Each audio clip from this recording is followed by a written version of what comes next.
há muitos anos, quase desde o começo. Na Tinta da China era um bebê, portanto crescemos todos juntos. Já publicámos em conjunto. Eles disseram que cresceram mais. Já publicámos em conjunto muitos livros. Do Pedro Mexia, para além dos livros em nome próprio, de crónicas, diários e poesia, temos também a coleção de poesia que o Pedro dirige para a Tinta da China. Portanto, contamos com o Pedro não só como autor, mas também como editor. O Carlos Vaz Marques, além de diretor da Granta, da revista Granta, que foi um grande projeto editorial que começámos juntos também, por grande impulso do próprio Carlos, e que tem corrido muito bem, e é um projeto que muito nos orgulhamos. Com o Carlos também já publicámos livros, e o Carlos é editor daquela que é provavelmente a coleção mais icónica da Tinta da China, que é a coleção de literatura de viagens. Portanto, mais do que autores, eles são de facto pessoas importantíssimas na vida da editora. É um grande orgulho, um grande gosto para nós trabalharmos com eles há tantos anos, e são pessoas muito importantes para nós. Portanto, não queria começar este lançamento sem deixar esta nota. Muito obrigada a ambos e vou passar a palavra ao Carlos. Boa tarde. Eu pensei começar esta apresentação desta forma. De todas as mitologias... Não é esta. Era a anterior. Era desta forma. Vamos ver é que vai. Não conheço definição mais elegante, abrangente e divertida do que seja a crónica jornalística que aquela que foi formulada por Eça de Queiroz em 1867, numa crónica, precisamente.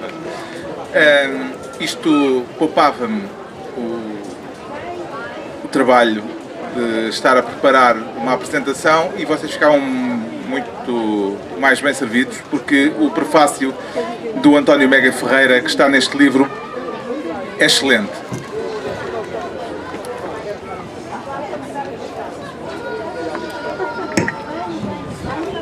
Mas depois pensei que era melhor de facto preparar alguma coisa em vez de estar a copiar o prefácio do António Mega Ferreira. E quero começar antes de mais por agradecer à Bárbara Polhosa e ao Pedro Mexia terem-me convidado para a apresentação deste livro, este Lá Fora, do Pedro Mexia, porque o facto de ter de estar aqui esta tarde me deu o pretexto para uma leitura que, de outro modo, como tem acontecido, aliás, demasiadas vezes, ficaria seguramente em lista de espera. Como alguns saberão, tenho na TSF uma pequena rubrica diária chamada O Livro do Dia, que me obriga a constantes exercícios do chamado speed reading, uma experiência de vertigem permanente em que os livros se atropelam uns aos outros em cima da minha secretária, pelo chão, pela mesa da sala, etc., a grande velocidade a entrarem, chamando por mim uma espécie de náufragos, a fazerem-me sentir impotente por não os conseguir salvar a todos e por não conseguir dar a atenção devida, mesmo àqueles que tento noticiar no meio do dilúvio editorial. Dando-se o caso, além disso, de eu ter estabelecido como princípio, desde que me tornei sócio da Tinta da China, não escolher livros desta editora, também é minha, um pouco minha, com a permissão da Bárbara Polhosa, estabeleci esta regra para mim próprio de não escolher livros da editora para o livro do dia TSF, por uma questão ética, para não ser acusado de qualquer tipo de favorecimento indevido. O meu déficit de leitura das obras publicadas pela Tinta da China tem vindo, por isso, a avolumar-se a um ritmo superior ao da dívida pública portuguesa, parece-me. Tenho, portanto, várias pilhas de livros excelentes, e não só livros da Tinta da China, que estão à espera de vez, à espera de uma oportunidade deste tipo, talvez, ou à espera da minha reforma, quem sabe. Este livro do Pedro Mexia é daqueles que eu sei que estaria condenado, nesta fase da minha vida, à pilha das leituras futuras. Até por uma outra razão muito concreta, e aqui começo finalmente a falar-vos do livro do Pedro. Lá Fora. sendo um conjunto de crónicas já publicadas na imprensa, é um livro que carrega um estigma que acompanha frequentemente livros deste tipo. Temos a ilusão de alguma forma, já os ter lido. Acompanhamos o autor na imprensa, sabemos que ele publica regularmente, umas vezes lemo-lo, outras vezes mete-se qualquer coisa pelo meio e fica para depois, também numa pilha à espera de melhor oportunidade. Aparecem novos jornais, outras solicitações, e quando damos por isso, aquilo que não lemos é já mais do que aquilo que tivemos a oportunidade realmente de ler. Mesmo assim, mesmo não tendo lido a maior parte dos textos, muitas vezes persiste a ilusão de que o livro, que reúne textos previamente publicados na imprensa, já não é inteiramente novo e já se conhece parcialmente. Ora, o que eu constatei no caso deste livro do Pedro Mexia, ao lê-lo de fio a pavio esta semana, quase sem interrupções, é que essa sensação de já conhecer antecipadamente o livro se trata realmente, neste caso, de uma ilusão. Suspeito, aliás, que o Pedro Mexia escreve na imprensa, como aconteceu anteriormente, sempre que teve um blog, com uma espécie de premeditação, já a pensar no livro futuro que aqueles textos em que aqueles textos hão de aparecer. É claro que também pode acontecer o contrário, pode dar-se o caso de só a posteriori o autor se dar conta dos fios invisíveis que unem textos escritos com anos de diferença. No caso deste livro, a crónica mais antiga é de 2006, a mais recente é de dezembro de 2017, mais de uma década de distância entre elas, portanto. Seja qual for a astúcia, seja ela prévia ou a posteriori, e acredito que o mais provável até é ser uma mistura das duas, o que quero sublinhar, antes de mais, em primeiro lugar, é o facto deste livro, construído a partir de uma reunião de crónicas publicadas na imprensa, ter uma identidade própria. Aliás, é capaz de ser a isso que se chama a marca autoral. Esta identidade própria, que nos melhores casos até podemos intuir, lendo com regularidade os textos de um determinado cronista na imprensa, só se torna evidente, parece-me, quando podemos lê-los em livro, como acontece agora, quando a dose homeopática semanal é substituída por uma leitura continuada, sem demasiadas pausas, sem demasiadas distrações, detectando aquilo que são as redundâncias e as obsessões do autor. No caso do Pedro Mexia, há desde logo o tom, um tom sereno, culto, a recusar espalhafato ou gritaria, aquilo que António Mega Ferreira descreve no prefácio com uma fórmula que me parece certeira. A crónica não é feita para impressionar, mas para fazer pensar. E acho que isso acontece neste livro.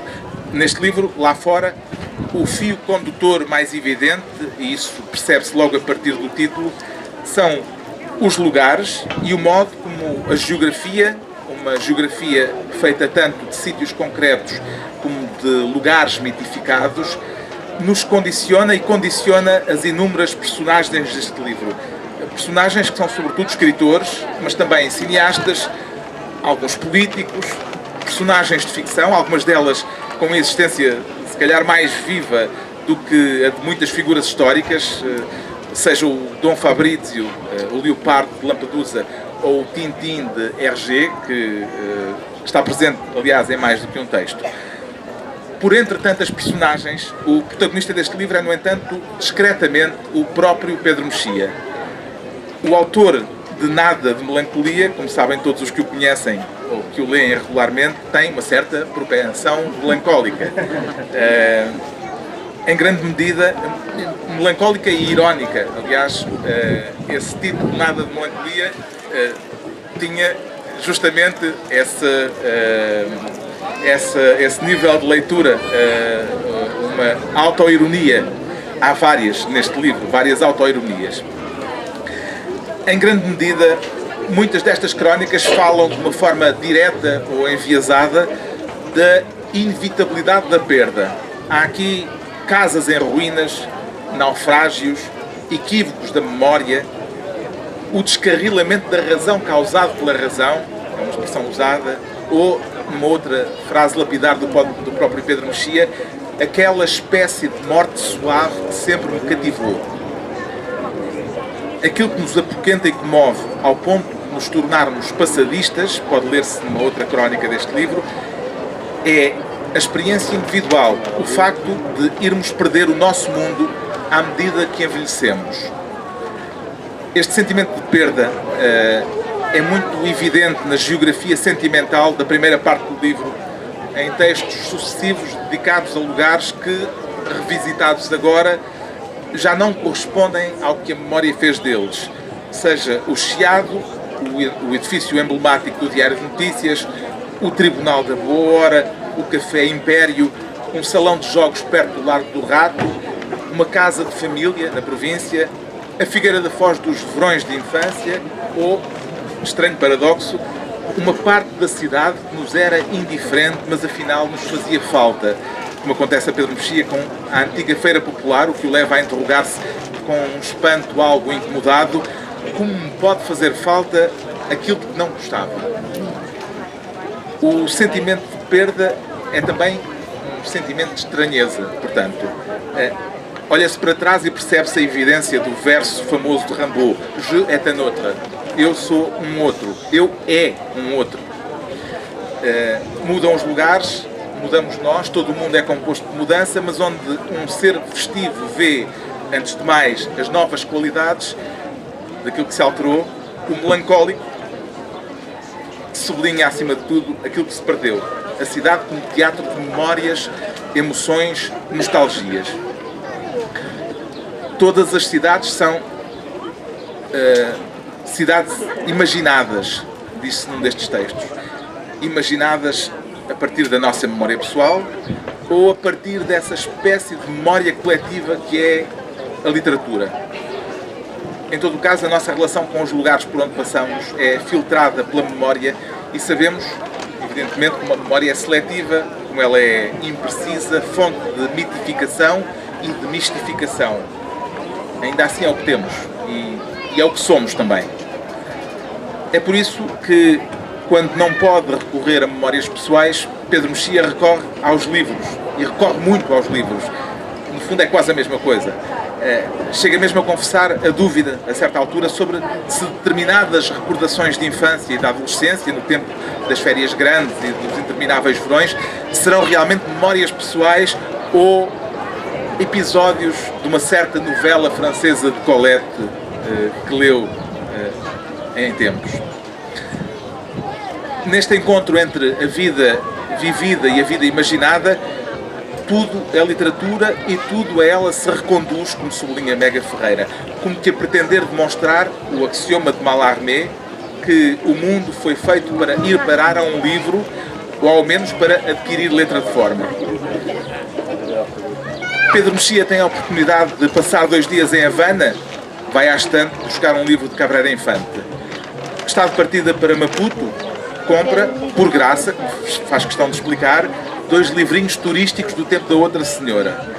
Visita Macau, procura em vão a campa de Camilo Peçanha, uma tentativa de homenagem naquele sítio a que não voltarei.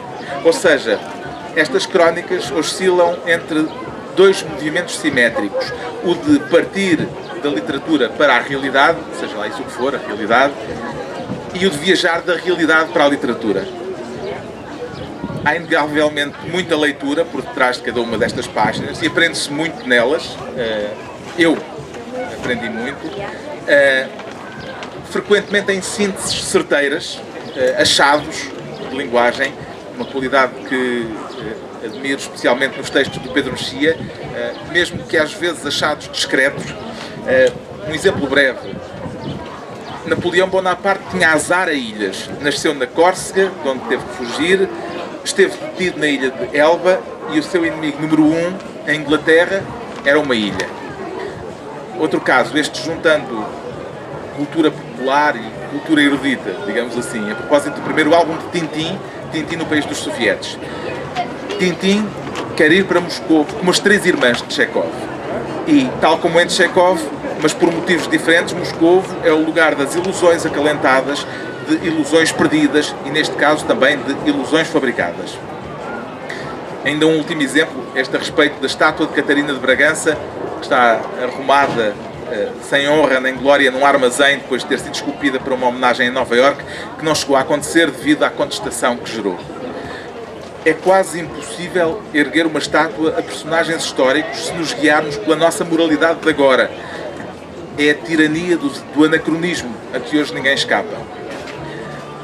Como estes, poderia citar aqui muitos outros exemplos de frases perfeitas na contenção e na exatidão quase cirúrgica com que desentranham uma lei geral dos casos e das histórias particulares sobre os quais o Pedro Mexia se debruça nestas crónicas.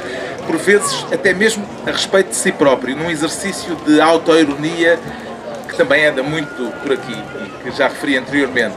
A respeito das vaidades da chamada gente do chiado, por exemplo, os autores sem obra, os génios para si mesmos sonhando. Autoironia. Se nunca sucumbi ao boato e ao boicote, confundi o cinismo com a lucidez, encantei-me com a corja dos fraseadores, afundei-me na autocomiseração do enfado. A propósito do período em que foi estagiário de advocacia, uma forçadíssima tentativa de entrar na norma, de me tornar casado, cotidiano, fútil, tributável. E acerca de uma crónica sobre o Lux que lhe foi encomendada pela Time Out. O mais engraçado nisto tudo é que eu fui umas quatro vezes ao Lux. Detesto diversões noturnas, fora de casa, e como farão o favor de reconhecer, não pertenço ao Beautiful People metrópole nenhuma. Foi seguramente este sentido de humor elegante e contido que fez com que muita gente que tinha o Pedro Mexia, ou tinha do Pedro Mexia uma imagem de pessoa surumbática, derreada sob o peso da erudição, foi isto que fez com que muita gente me tivesse dito, quando passou a vê-lo na televisão, em intervenções públicas bem menos prestigiantes do que o lançamento de livros, que o Pedro Mexia era afinal muito diferente da ideia que tinham dele. Isto foi-me dito frequentemente, que era a surpresa daquele painel. O que pode querer dizer que não o tinham lido, ou que não o tinham lido com atenção. Porque aquilo que o Pedro Mexia escreve, evidentemente, não tem nada de surumbático. Ele até uma crónica sobre a tomatina, festa nos arredores de Valência, em que milhares de pessoas se bombardeiam umas às outras com tomates maduros e esborrachados. Até sobre a tomatina o Pedro Mexia escreve neste livro, mesmo sendo avesso a multidões, manifestações, coletivos. Conclui ainda assim que é bom estar no meio deste entusiasmo infantil, dissolvidos numa massa de gente, encharcados de água, encardidos de tomate. Vejam bem, o Pedro Mexia, encardido de tomate. Os melhores momentos de humor, de comédia, nas crónicas do Pedro Mexia são aqueles em que o encontramos como uma espécie de peixe fora d'água, a observar com distanciamento uma realidade a que não pertence. É o caso da tomatina, é o caso da noite no Lux, que já falei, e o de uma ida a São Bento para assistir a um debate parlamentar, ainda no tempo do governo Sócrates. A descrição parece tirada de um volume das farpas, com personagens que algumas ainda andam por cá na vida pública, outras que já só nos resta a caricatura. Nunca tinha visto ao vivo 2/3 dos nossos eminentes deputados. Tomei algumas notas. O monárquico Pinhatel e Queiroz estava mais imóvel do que um Marco Correio, à espera que lhe dessem a palavra para que se pronunciasse sobre a patuleia.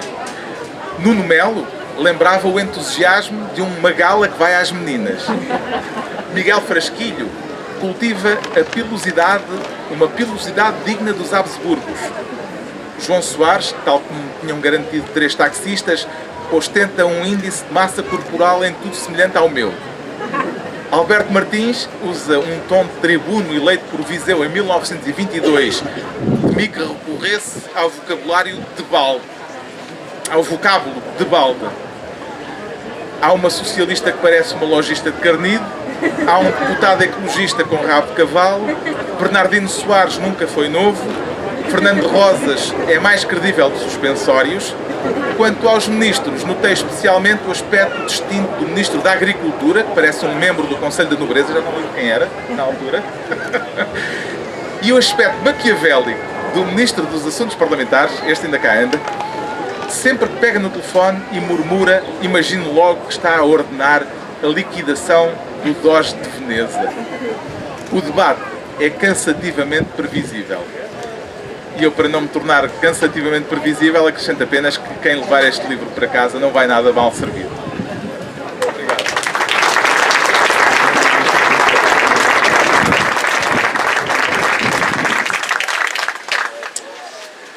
Boa tarde a todos. Obrigado, Carlos, pela apresentação. Eu tenho visto este livro nas livrarias, nas livrarias que têm essa secção, na secção de viagens, livros de viagens. E o Carlos coordena a coleção de viagens da Tinta da China, e a coleção tem demonstrado, entre muitas outras coisas, tem demonstrado que essa expressão abrange um número muito diverso de abordagens, de estilos. Eu nunca pensei propriamente neste livro como sendo um livro de viagens, até porque eu não gosto muito de viajar, isto é, gosto de estar lá, mas não gosto de viajar. Gosto de estar lá fora, mas o livro é um livro sobre lugares, mais do que um livro sobre viagens. É um livro sobre sítios onde eu estive, sobre sítios onde eu não estive pessoalmente, mas é como se estivesse, porque li sobre eles, ou vi filmes sobre eles, e é também, em alguns casos, sobre sítios ou lugares que foram importantes para outras pessoas, quer lugares reais, quer lugares imaginários. Um dos textos, por exemplo, sendo sobre um lugar real, é também um lugar imaginário. É o texto sobre Paris, Texas, sobre o filme Paris, Texas, que é uma localidade que existe, evidentemente, mas que no filme tem uma função imaginária. É o sítio onde o protagonista acha que foi concebido, que os pais o geraram, e portanto Paris, Texas não deixa de ser um sítio no Texas para ser uma espécie de regresso ao princípio do mundo. Assim como há outros textos que são sobre a maneira como certas pessoas, nomeadamente escritores, viveram o seu tempo em função de certos sítios, em função, por exemplo, de uma casa. E há o exemplo da casa do Leopardo do livro e do Leopardo do filme, que aliás são duas casas, ambas perdidas por razões diferentes pelo autor do romance, o Lampedusa. E portanto o livro é essencialmente um livro sobre lugares. Há muitos lugares que implicam de facto alguma viagem, que são no estrangeiro, que são sítios onde eu sempre quis ir, sítios onde eu vou regularmente, como Londres, sítios onde eu sempre quis ir, ou sítios onde eu nunca esperei ir, ou pelo menos não estava nos meus planos ir, desde Cuba a Amsterdão, outros sítios que não estavam provavelmente na minha lista de planos, e que por uma razão ou outra estive, e em que por uma razão ou outra vi qualquer ligação com assuntos que me interessavam. Por exemplo, no caso de Amsterdão, foi a sinagoga portuguesa, com os nomes e os apelidos daqueles judeus todos que fugidos ou descendentes de pessoas que fugiram de Portugal quando foi o decreto do Dom Manuel, e que cortou Portugal basicamente de uma incrível riqueza intelectual, que era essa comunidade judaica que na Holanda deu alguém como Spinoza, um dos grandes filósofos modernos. Já se pode dizer modernos com Spinoza. Essa é uma das razões do livro. A segunda razão do livro tem a ver com este confronto entre o lá fora e o cá dentro. Eu não sou uma pessoa particularmente, vamos ser eufemísticos, não sou particularmente extrovertido, e portanto sou uma pessoa que vive muito cá dentro, vivo muito dentro da minha cabeça, dos meus pensamentos. Como dizia uma vez um senhor de uma loja que me via passar, dizia assim: é muito educado, mas anda lá sempre nas suas coisas. E acho que sim, geralmente é o que se diz de serial killers, não é, no dia seguinte, mas ando lá muito das minhas coisas e, portanto, esta ideia do lá fora também tem a ver com essa ideia de nos virarmos para fora e de nos confrontarmos com a vida dos outros, a experiência dos outros, os lugares dos outros, que depois, em última análise, nunca são, pelo menos na maneira como nós os vemos, nunca são completamente diferentes de nós, isto é, mesmo naquilo que é totalmente estranho e alheio, eu e outras pessoas fazem o mesmo, encontram aquilo que me é familiar, aquilo que me interessa, e, portanto, ninguém... Há um outro caso diferente e eu já vou falar desse. A terceira e penúltima nota tem a ver com essa ideia de que o Carlos falou, que é a ideia da nostalgia, da ideia das coisas que acabam. Sobretudo na primeira parte do livro, que são textos sobre Lisboa. Lisboa, para quem já cá anda há uns anos, mudou muito, não é?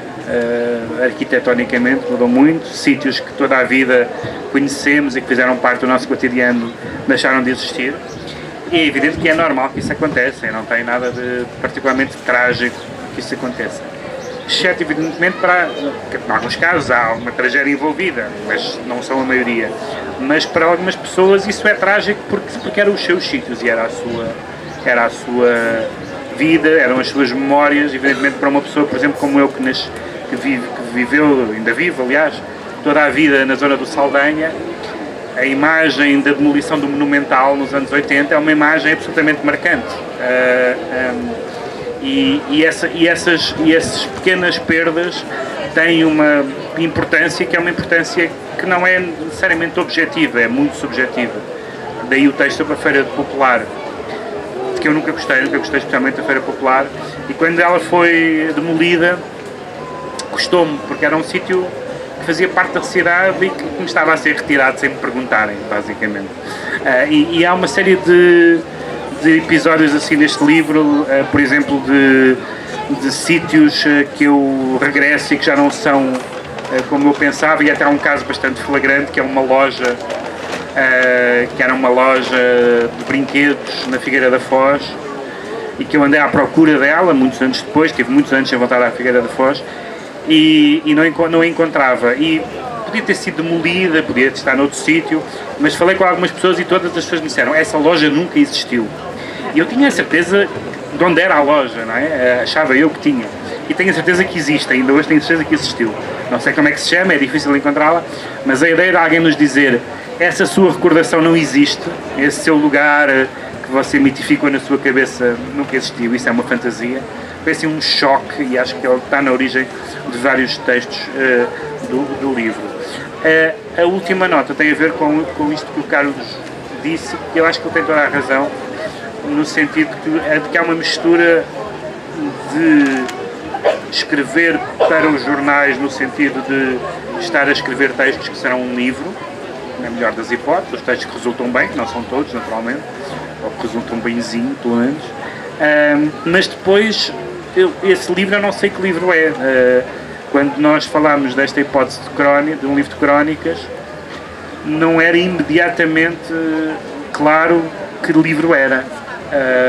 Eu fui-me apercebendo que havia muitas crónicas, visto que os últimos livros eram livros sobre filmes, por exemplo, ou sobre literatura, e havia muitas crónicas que não eram bem uma coisa nem outra, embora outros pudessem estar nesses. E de repente percebi, há aqui qualquer coisa que eu tenho escrito muitas vezes, que é sobre sítios, que é sobre lugares meus, lugares dos outros, lugares mitificados, e portanto o livro não tinha pensado para nascer como livro, mas ele vai se recompondo à medida que nós espalhamos os prints e as fotocópias, e de repente há uns textos que se ligam com outros, e depois ao ler este livro, esse mérito é um mérito partilhado, digamos assim, é um mérito da editora, é um mérito da Madalena, nomeadamente, que é o livro faz sentido, ou seja, a passagem de um texto para o outro, às vezes parece um capítulo de um livro que segue outro capítulo de um livro, quando foi escrito, quando foi publicado nos jornais 5 ou 6 anos depois do outro, em circunstâncias totalmente diferentes e aleatórias, e portanto, nesse sentido é um livro que tem uma coerência, uma arrumação que, aliás, que outros até nem terão. Eu vou ler um texto, que é o texto, enfim, se tornou quase uma espécie de disco pedido, porque é um texto, o livro tem muitos sítios que são os meus sítios, são os sítios ligados à minha biografia, e tem sítios em que as pessoas leem e percebem, é evidente que isto lhe interessa, certamente os textos sobre Londres, por exemplo, são textos previsíveis e são textos que as pessoas que leram já alguma coisa do que eu escrevi esperam e imaginam. E depois há um outro texto totalmente surpreendente, quase todos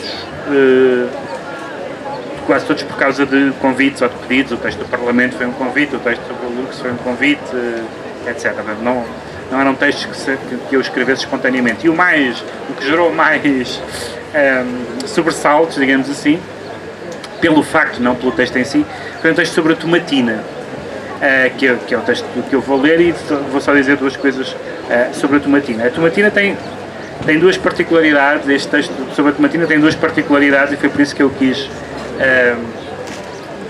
que o texto estivesse aqui. Primeiro, foi um dos poucos textos, realmente um dos poucos, que foi uma das poucas ocasiões que nasceu para eu escrever sobre ela. Ou seja, eu só fui à tomatina porque queria escrever sobre a tomatina. Nunca iria lá de outra maneira. E, portanto, isso acaba por ser uma espécie de... uma das perversões da vida de quem escreve, que é começar a fazer coisas para escrever sobre elas. Que é realmente uma perversão quase do foro psiquiátrico. E a segunda foi o facto de, numa experiência como aquela, que é essencialmente uma experiência lúdica, ou que é, acho que só uma experiência lúdica, haver qualquer coisa que me interessava, que é essa ideia que tantas pessoas partilham, e que eu não partilho, que é o facto de se sentirem bem em grupos, em coletivos, em comunidades, em movimentos, em manifestações, em coisas desse género, em grandes eventos públicos. E eu que participo numa ou noutra dessas coisas, mas sempre um bocadinho porque tem que ser, não é? E essa ideia de haver pessoas que estão ali abdicando da sua individualidade naquela festa estranhíssima e muito carnavalesca, interessou-me para falar disso.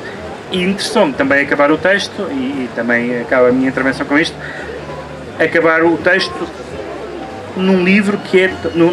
acabar o livro, desculpem, num texto que é de longe o mais estranho num livro de viagens, porque não é uma viagem a lado nenhum, é um texto que se chama Geringonça, embora não tenha nada a ver com política, o título é só para as pessoas pensarem até ao primeiro parágrafo que tem a ver com política, mas depois não tem, que é sobre uma experiência de flutuação, que é uma experiência de privação sensorial, em que a pessoa está numa cápsula durante 50 minutos, sem ouvir nada, sem sentir nada, sem etc. Apoiar em sal grosso. Enfim, outra coisa que eu só fiz porque queria escrever sobre ela, mas que me serviu para fechar o livro voltando ao princípio, que é a ideia que é... voltando para dentro, exatamente, que é a ideia de que nós, de facto, podemos sair, podemos estar noutros sítios, mas pronto, onde quer que estejamos, levamos as nossas obsessões e levamos a nossa cabeça. Não é por estar... É como aquelas pessoas que acham que vão mudar de vida porque vão viver para o campo, por exemplo, que no campo a vida é completamente diferente. De facto, algumas coisas mas se a cabeça da pessoa for a mesma, tudo o que ela levar dentro da cabeça acompanha como uma espécie de hóspede indesejado. E, portanto, eu vou terminar lendo não esse texto da Geringonça, mas o texto sobre a tomatina. E obrigado a todos por terem vindo.